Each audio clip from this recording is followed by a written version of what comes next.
أشهد أن محمدا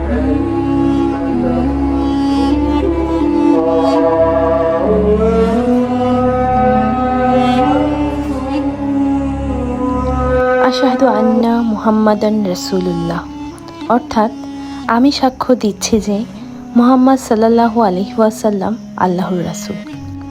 ভাবতেও অবাক লাগে, হয়তো আজ থেকে 500 বছর আগেও ঠিক এই জায়গায় দাঁড়িয়ে মানুষ একই আজান শুনেছিল, একই আহ্বানে নামাজের জন্য মসজিদে এসেছিল। আর আজ এত বছর পর আমিও দাঁড়িয়ে আছি সেই একই প্রাঙ্গণে।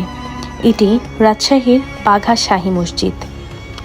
সময়ের সঙ্গে সঙ্গে বদলেছে অনেক কিছু, বদলেছে রাজ্য, শাসক, মানুষ, এমনকি গোটা সভ্যতা। কিন্তু ইতিহাসের নীরব সাক্ষী হয়ে আজও দাঁড়িয়ে আছে এই মসজিদ। এটি বাংলার সুলতানি আমলের এক অসাধারণ স্থাপত্য নিদর্শন।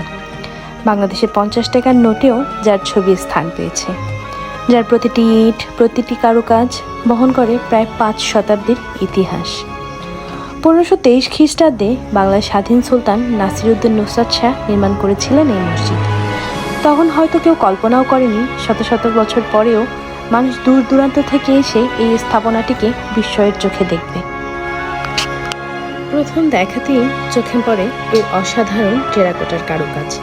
পোড়ামাটির ইটের উপরে খোদাই করা নকশাগুলো আজও আগের মতোই মুগ্ধ করে দর্শনার্থীদের। মসজিদটিতে রয়েছে 5টি প্রবেশদ্বার। মাঝখানে দরজার উপরে রয়েছে একটি ফার্সি শিলালিপি, ভেতরে রয়েছে কারুকার্য খচিত মেহরাব। মসজিদটির ঠিক পাশেই রয়েছে একটি বিশাল দিঘি। শোনা যায় শীতকালে এই দিঘিতে সুদূর সাইবেরিয়া থেকেও অতিথি পাখি আসে। বাঘা শাহী মসজিদ ঘুরে দেখার পর একটাই কথা মনে হয়েছে, 500 বছর আগে যারা এই মসজিদ নির্মাণ করেছিলেন তারা হয়তো কখনো ভাবেননি যে শত শত বছর পরেও মানুষ দূর দূরান্ত থেকে এসে তাদের এই সৃষ্টি দেখে মুগ্ধ হবে।